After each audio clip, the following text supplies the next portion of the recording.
Welcome to I on Zero Processing. I am so glad you made it.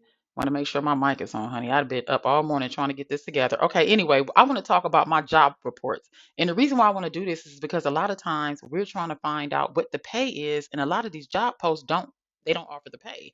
So what I did was I have LinkedIn come to my email every day, job alerts, and I found three that actually have the pay.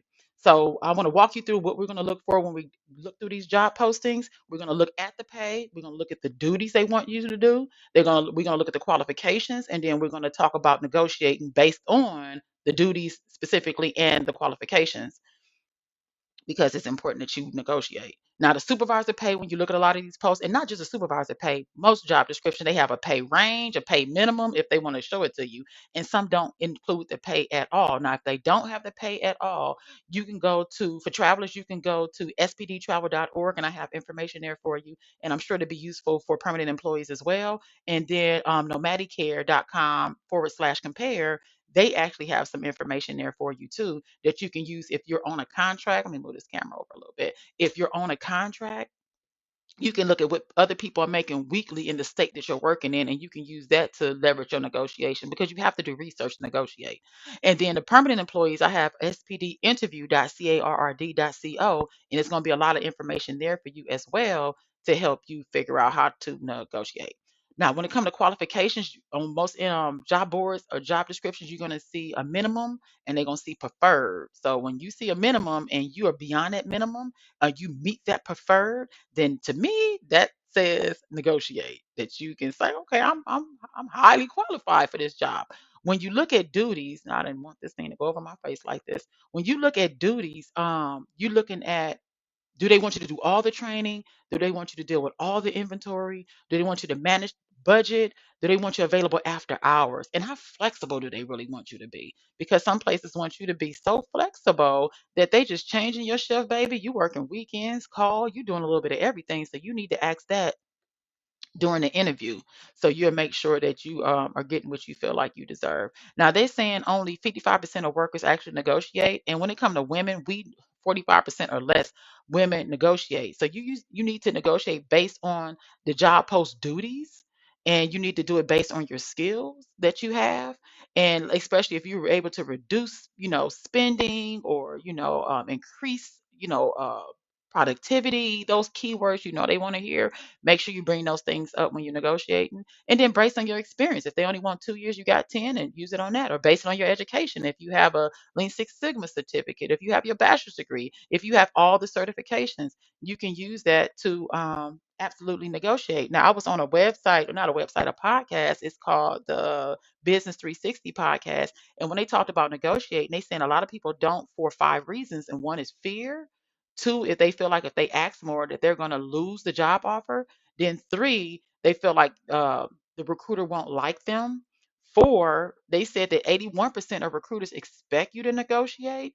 And then five, they say, what if they say no? So if they say no, what difference does it really make? Because if you don't ask, it's like them saying no anyway, right? So you should feel comfortable with negotiating. And if you don't, you don't, and you don't have to. But it's just a painful thing when you end up taking a job offer and you you don't feel like you getting what you worth.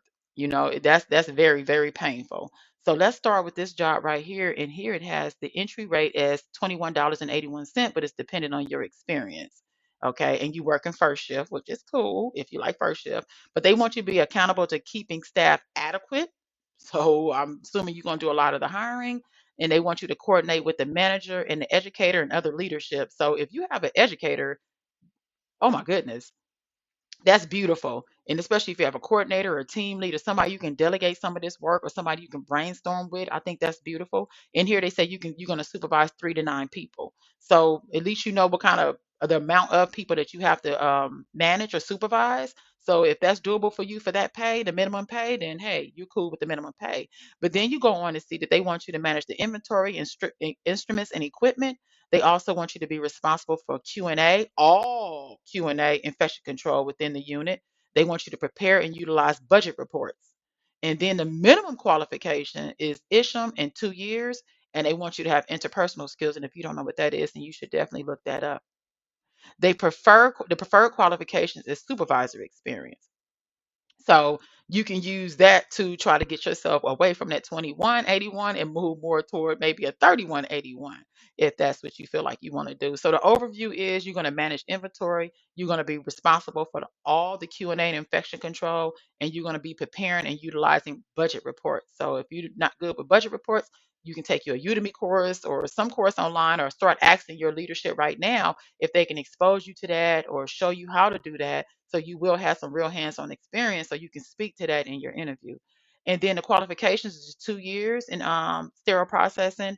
And they want you to be certified and have interpersonal skills, but they prefer that supervisory experience. Now the pay is 2181, and that's the minimum, so you can always move up from that if you have that supervisory experience. And then the benefits here is that you have, I put a coordinator there, but like you'll coordinate with the educator and the manager, and you'll be on first shift for those of you who like first shift. Okay, this next one here, what it says, UW Health East Madison Hospital. This one, right off the bat, I noticed that you work in second shift. So for me, it's like, okay, well, there's a shift differential involved, and I'm not sure if they calculated that in that pay, but I'm gonna calculate it in what I would like to ask for when it comes to pay. Now, I don't they don't suggest, I guess, as a norm to ask for pay or speak on pay at the beginning. Usually you want to know more about the job, and usually you get that during the interview, or you can find out more about the job because you can sit up and say, "Oh, well, I want to make, $70,000," and then you find out that you're running five sterile processing departments, and you're dealing with endoscopes, and you're dealing with this, and you're dealing with that. So it's really important to know what the job is and what it really entails before you really decide on a pay. But you still need to look at the job description to have something to negotiate with. So here they're paying $58,000, 300, and they will go up depending on your work experience. But they want you to be responsible for a significant budget. They want you to deal with the hiring and the training.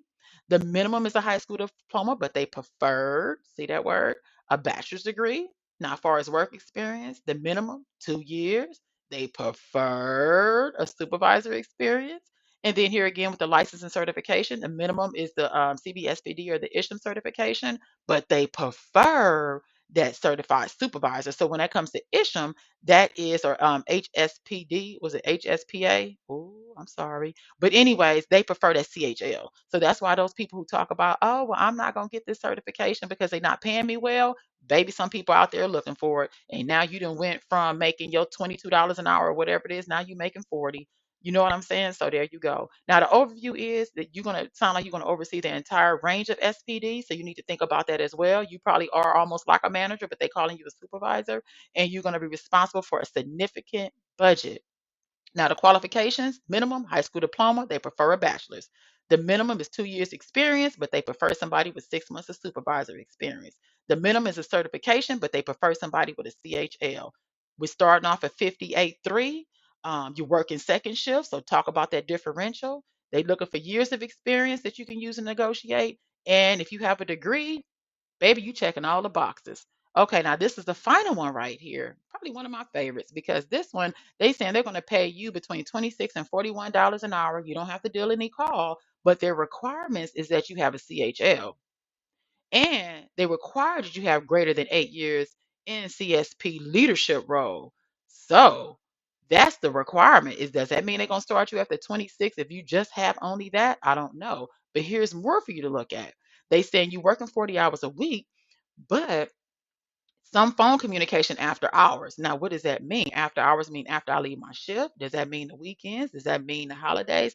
You need to find it out for yourself. However, what I do like about this post is they give you generous time off for vacation, illness, and other personal matters. So you can say, well, can I get front loaded PTO? Meaning they're going to, when you get hired, you get 40 hours or 60 hours or 80 hours or whatever you want to ask for. You're going to get that day one. So you can use that to woo-saw in between, working all these hours during the week. You can say, you know what, every month, every first weekend of the month, I'm taking off a Wednesday, I'm taking off a Thursday, and talk about that as well so that you can woo-saw because you need to walk away from all that work that you're actually doing. They talk about illness. Do they give you sick time? So you know what? They front loaded me 40 hours of PTO, and I have 40 hours of sick time, and I have personal time all with 16 hours or what 24 hours or whatever. They giving me all of this even though they couldn't move too much with this $26, they were only able to give me 30, or they was only able to give me 28. Start looking at the entire package, because if you got generous PTO and they paying you for holidays and different stuff like that, maybe retreats or stuff, honey, all that adds up. Can you get a retreat? Can I go to the spa? Like, what other things can you add to me in my pay package that is not because you can't increase my hourly? So don't walk away because the hourly cannot be increased. There's so many other things that you can ask for that can help you. Relocation, are you relocating? Let's talk about that. Okay. So the overview of the duties is weekends and after hours, communication that could possibly be something that you want to talk about. And the qualifications, they definitely want you to have that CHL, honey, and they want you to have more than 8 hours of leadership experience. And also, they did mention on their scope reprocessing, and they want you to deal with quality programs. So, are you good with putting together quality programs? So, the negotiating range they have here is between $26 and $41. Like I said, 8 years. You need to talk about their front loaded PTO and different stuff like that. So, there you go. So I definitely, let me get my face back on the screen again. Here I am. So I really hope you find this information useful. I'm going to look for jobs that actually have pay all the time, and I look for them for text. I look for them for educators, coordinators, and everything, so that you will have a live resource that you can actually go to, which is me, and you're able to see what they're actually offering out there. And of course, it all has to do with geographic location. Of course, California, I'm sure going to pay more. And I actually got one came in from California the other day that I will break down and we will talk about. But like I said, don't be fearful to negotiate. And if you need to negotiate with somebody or you want to get used to negotiating, we can always have a call together and we can go back and forth with negotiating. We can go back and forth with interviewing skills, because I also can help you out with that. We can have a video call or a phone call, because it doesn't make sense to go into these situations and you're not familiar with it, because how often do you interview? Nobody's interviewing once a month for the last 2 or 3 years. So the more you get into the habit of interviewing, the better you will be. So you can find me on ionspd.com. You can email me at ionspd@gmail.com, and we can set up a time for us to talk about your interviewing skills and get you familiar, so when you walk in there you're not so nervous and you can stick to the key points. I'm not saying I am a professional at interviewing, but I've had quite a few interviews and I'm getting more comfortable myself. And eventually, maybe I will be an expert in interviewing. Maybe that will be one of my superpowers that I add to my resume, that I'm a professional person that actually interviews. And also, when it comes to the resume, I can definitely give you some tips and information on your resume too, because you have to know your resume have to reflect what's in that job posting. If it doesn't, that ATS, that application tracking system, may just kick you out. The recruiter may not even pay you any attention. So you need to have those key terms that they're actually looking for. So if you find this valuable, please share, please like, please let me know that you like it. And if there's anything else out there that you want to know more about, and I can actually research it and bring it to you, I don't mind doing that, because that's what I do. So you guys continue to go out there and be great. Until next time.